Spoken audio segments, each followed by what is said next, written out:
Sveiki, mani mīļie klausītāji un skatītāji. Tie, kas vēl nezina, mani sauc Kristīne. Un es veidoju tātad gan eņģeļu kāršu salikumus, gan daro kāršu salikumus. Jā, tātad par noteiktiem laika posmiem, tātad tas ir nedēļas intervāls, kas mūs tātad sagaida, vai kas mums būtu jāzina, vai teiksim tā. Ko es vēl gribēju pieminēt? Es gribēju pieminēt, ka es esmu izveidojusi jau tātad 3. adventē par godu konkursu. Visi noteikti piedalieties, jā, tātad jūs varat komentēt vienu vai vairāk cilvēkus, ja, teiksim, skaits nav ierobežots. Un tātad 3. adventē es paziņošu tātad jau 3. laimīgo uzvarētāju, tātad jau 3. advents konkursā. Jau esmu padomājis arī par to, ka droši vien kāds konkurss būs arī tieši uz Ziemassvētkiem, tā kā Ziemassvētku konkurss, un noteikti arī es domāju, ka būs jaunā gada konkurss. Es tā domāju, šobrīd tā liekas, ka tā varētu būt. Tātad šodien es jums pastāstīšu tātad par laika posmu no 9. līdz 16. decembrim, tātad, jā. Izlikšu šajā video gan eņģeļu kāršas, gan taro kārtis, un tad vienkārši varat klausīties abas daļas, vai noklausīties tikai to daļu, ko jūs vēlaties. Eņģeļu kārtas parasti ir pirmās, teiksim, tā maigākā enerģija ir pirmā, un pēc tam es lieku taro kārtas. Tas būs tā. Labi, sāksim tad. Tātad, ko mums vēlas pateikt eņģelīši laika posmā no 9. līdz 16. decembrim. Laika posmā no 9. līdz 16. decembrim.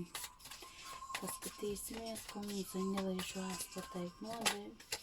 Tātad viena kārts oraku paši, nu jā.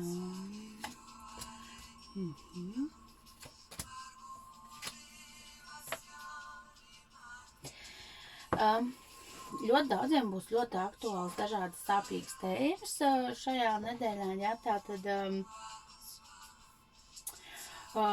un ļoti daudz tādas sasāpējušas tēmas, ar kurām mēs nespējam paši viegli tikt galā.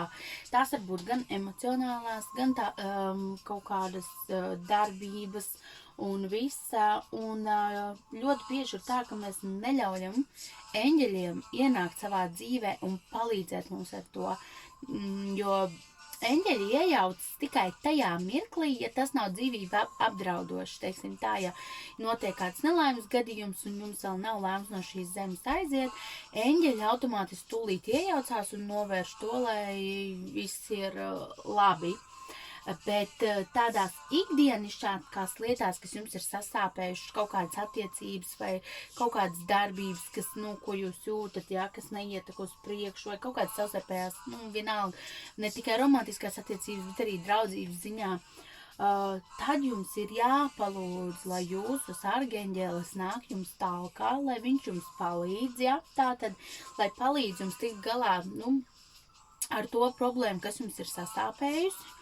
Un tādā veidā tikai tad viņš jutīs to jūsu piekrišanu un viņš vairāk iejauksies tajā visā.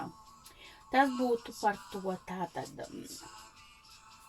Tātad vēl, kad šajā nedēļā jūs, teiksim, enerģetiskā līmenī ļoti daudz sajutīsiet tādas savas garīgās dāvanas, kas jums ir dotas, varbūt kādu labu īpašību sevi atklāsiet un sapratīsiet, jā, par ko ir, varbūt jūs paslavēs par kaut kādu, teiksim, jā, tātad ļoti aktuāli tās garīgās lietas, bet tieši tās garīgās vērtības, es teiktu pat tā, jā, būs ļoti aktuāli šajā nedēļā, un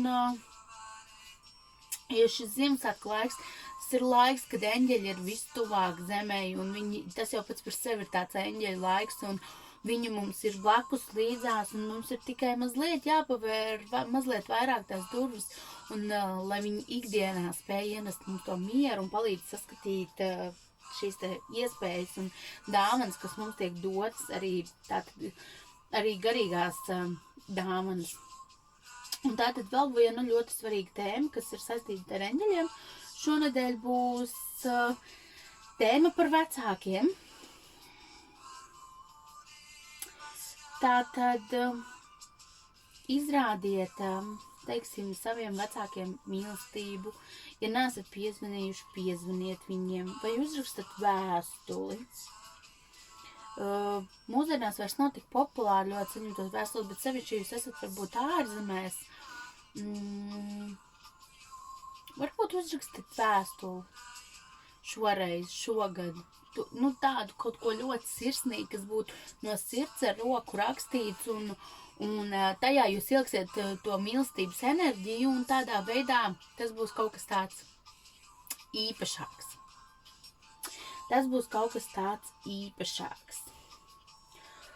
Un tātad, ja jums ir arī kaut kas sasāpējis ar vecākiem, šī tātad nedēļa būtu ļoti laba, lai mēs varam gan palūgt eņģeļu palīdzību to atrisināt, gan arī paši varbūt kaut kādā veidā varam mēģināt tuvoties vecākiem un mēģināt atrisināt tās lietas. Vai arī šeit tādā veidā varam uzrakstīt vecākam vēstuli. Ja jūs nespējat to pateikt skaļi, kā jūs jūtaties, varbūt uzrakstat to vēstulē. Tā ir ļoti laba alternatīva, ja tādā veidā, lai sakārtot šīs te attiecības, un tiem, kam viss ir kārtībā, tad vienkārši tāpat piezvanat un parunājot, un varbūt pasakat to, cik ļoti jūs viņus mīlat, jo šonedēļ enerģijas prasīs pievērst uzmanību šeit vecāku tēmai. Tātad tas mums būs no eņģeļiem. Tas mums šonedēļ būs no eņģeļiem. Un tagad mēs izliksim tātad taro kāršu salikumu, ja? Tātad izliksim taro kāršu salikumu, kas mūs sagaida, ka mums jāpievērš uzmanība no 9. līdz 16. no decembrim. No 9. līdz 16. decembrim tātad, kas mums ir jāzina, ka mums jāpievērš uzmanība no 9. līdz tātad, viena kārta jau ir, līdz 16. decembrim. Tātad,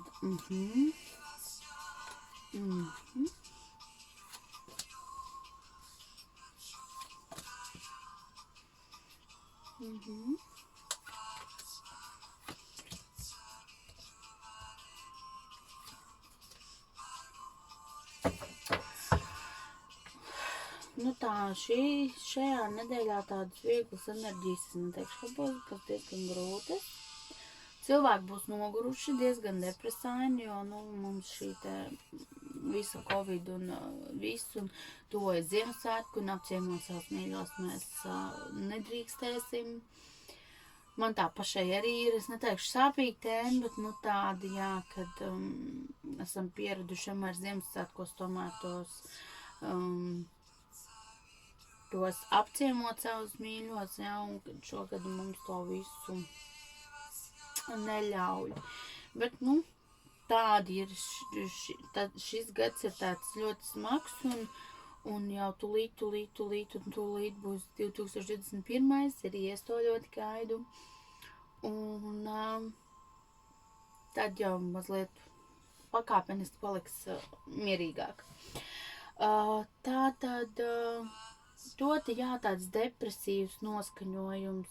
Cilvēki jutīsies tādi salauzti, noguruši, tādi pasīvi un, pilnīgi tā, ka rokas nolaižās un neko vairs negribās. Un cilvēki var sagaidīt arī nepatīkamu rīcību pret sevi, jā, šajā laikā. Kaut kā viss ir tādi uzvilkušies, jā, tādi un viss, un mēs ļoti bieži, to izgāžam par citiem, kas ko nemaz nav pelnījis. mēs ļoti daudz, teiksim, tas ir tādā domu līmenī, varbūt arī darbībās citiem, jā, mēs uzbūvējam sev tādu mūri un paši cīnamies. Es pat vairāk teikt, ka tas būtu tieši par darbībām, jā, bet tās varbūt arī domās mēs ļoti daudz par darbu un visu pārējo. Mēs uzceļam un cīnamies ar tādām lietām, ar kurām vai nu nav vērts cīnīties, jo to tāpat nevar nekādīgi mainīt, vai mēs tādā veidā mēs bezjēdzīgi atdodam savu enerģiju, cīnoties tāpatās pret valsti, pret visu šito, mēs cīnoties atdodam tikai savu enerģiju, bet tas neko nemainīs. Tas pilnīgi, politiķiem ir savs lēmums, savs skatījums, un mēs ļoti nogurstam vairāk no tā. Jo šajā laikā ļoti aktuāli arī ir upura loma, ja? Tātad cilvēki mēs jūtamies kā upuri, ja? Tātad, kā bezizdējā, kad ir viss, kad rokas nolaižās, šonedēļ es jūtu, kad ir tādas diezgan, cilvēki ir tādi noguruši, pasīvi un visas tās enerģijas, bet mēģinam uzlādēties, mēģinam domāt par pozitīvo, par visu, nāk svētki un svētku laiks, šis Ziemassvētku laiks, taču ir tieši tas mīlestības laiks, eņģeļu laiks, kad mums ir jābūt priecīgiem un neļausim nevienam šo svētku sajūtu sev atņemt. Es arī ļoti domāju par svētkiem, un ir tā, kad brīžam liekas neko negribās un viss, bet man ir mazi bērni. Man, piemēram, šī svētku sajūta ir pateicoties viņiem, kad es zinu to, cik ļoti viņi gaida. Un mēs īstenībā ļoti daudz no bērniem varam mācīties, jo viņu sirds tā ir tik tīra, tā ir tik patiesa, un viss tas svētku gaidīšanas laiks viņiem ir tik tīrs un tik patiesa. Un siltums, un tātad viss tas labais, tas viņos ir iekšā, un no tā mēs varam ļoti, ļoti daudz mācīties, ļoti daudz. Es tāpēc mācos no saviem bērniem, cenšos šo visu uztvert mierīgāk, un par spīti visiem tiem aizliegumiem jau mīlestības manī nemazinās. Un tāpēc mazāk domāsim par visu naidīgo, vairāk domāsim par mīlestību. Turpināsim ar to, ka šajā nedēļā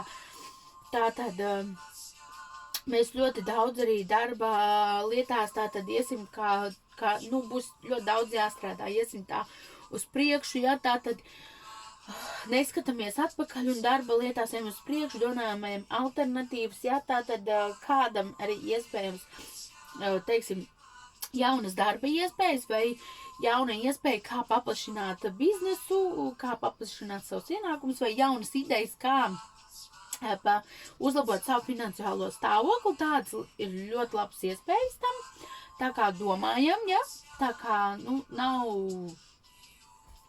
viss arī tik slikti, kaut kāds lietas var iepauzēties, kaut kas var apstāties mazliet, tā kā, bet viss tas ir uz laiku, tā kā vēl, mums ir arī tāds,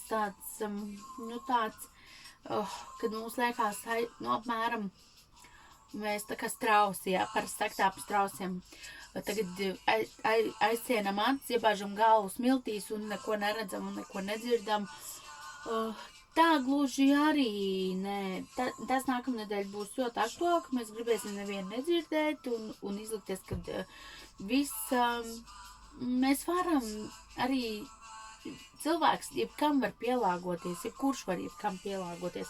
Pielāgošamies šai situācijai, un mums jau ir jāuzklausā arī citi noslēdzoties sevi un neļaujot sevi izpausties, un citiem mēs jau tikai noārdam paši savu enerģiju. Mēs varam filtrēt informāciju, kur mums ir nepieciešama, lai mēs, teiksim, šajā laikā iet uz priekšu un viss nokārtotos, bet nav arī tā, ka mums pavisam Mums ļoti gribēsies tā, neko nedzirdēt, asi, viss, mēs esam, neko negribam, un mēģinam rast un domāt par to, kas mums sagādā prieku. Es ļoti ceru, ka es likšu nākamajai nedēļai, tā būs jau, tas sanāk līdz Ziemassvētkiem, bet varētu būt, ka es uztaisīšu tieši Ziemassvētku dienām, tā kā vēl varbūt atsevišķi kaut kā pasīšos, kaut kā padalīšu, varbūt, lai mums sanāk tā kā, vai uztaisīšu kādu dienu ātrāk, lai tā kā sanāk. Nu tā, es skatīšos, ja, to, bet pamatā tas ir tas, ja, tātad, ko es gribu pateikt, un līdz ar to tas būs arī šodien no manis visa. Tātad, ja jūs vēlaties individuāli, lai es izlieku jums vai no eņģeļu kārtas, vai tātad taro kārtas, ja, tad droši rakstiet man vai no fortuna@inbox.lv, vai arī rakstiet man manā lapā Fortuna man vēstulīti, atbildēšu jums, tur viss sarunāsim par ko un kas un kā. Un tas ir arī tātad no manis šodien viss. Paldies jums, ka jūs mani klausījāties. Un tad tiekamies tagad pirms svētkiem, ja, tātad izlikumā, tātad un svētdien paziņošu konkursu, tātad 3. advents konkursu uzvarētāji, noteikti piesakamies, laikojam, dalamies, ja, lai arī citi var iegūt šo iespēju sev, un tas viss. Paldies jums, mani mīļie. Domāsim vairāk gaišas domas un domāsim par mīlestību. Paldies jums, un tā.